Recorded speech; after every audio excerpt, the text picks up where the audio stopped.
A few weeks ago, I did a video, and I think I talked about Kenya's Somali problem, and I talked about how the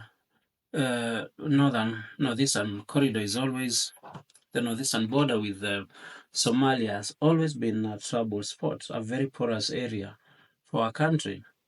A few days after I did that video, the President of the Republic of Kenya saw it fit to essentially open up that border in ways that have never been done before, removing the need for voter ID verification for people from that region coming across.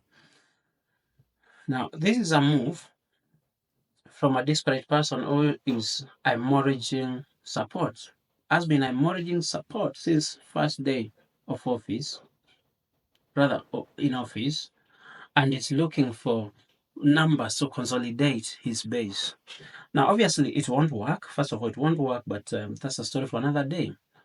I just want to talk about how dangerous opening up a country's borders is, especially in a volatile place as the Horn of Africa.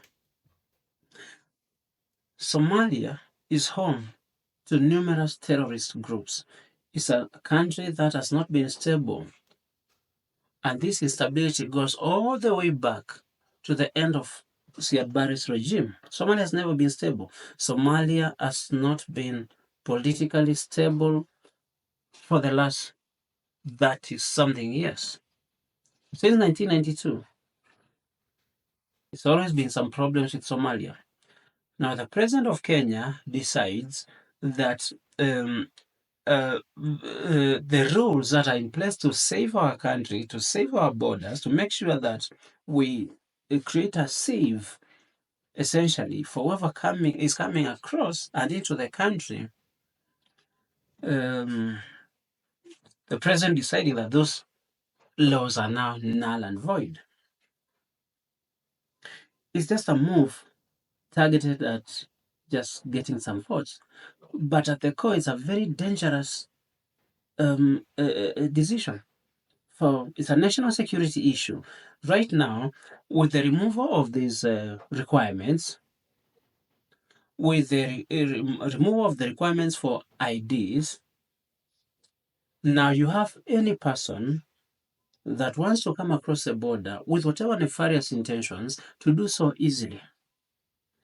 Now, terrorist groups will be able to come across the border from Somalia, pretend to be Kenyans, get the protections that Kenyans have, the rights that Kenyans have, and essentially organize in front of our very own eyes.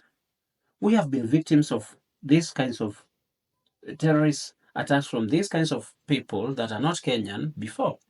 Now we just made it easier for our country to get attacked. We are making it easier for terrorists to make our country their operating base.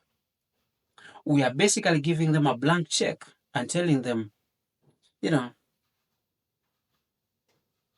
it's a party. They can come in, organize within the country, acquire resources, build an army of themselves, and target whoever they want to target in the world, because Kenya has an infrastructure for them to do so. Essentially, we are making Kenya the next terrorist hotspot in East Africa, even in Africa, just because someone is very thirsty for power and wants to come back, even after a very, very public rejection. This Somali border issue will keep coming back to haunt us. You'll hear about it again. Things are going to continue happening. It goes beyond someone's thirst for power. And this is the kind of stuff that comes to bite you. This is the kind of decision that hurts a whole country.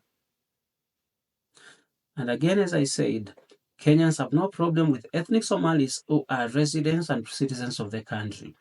What we have problem with is a decision that is made, political decision that compromises our national security.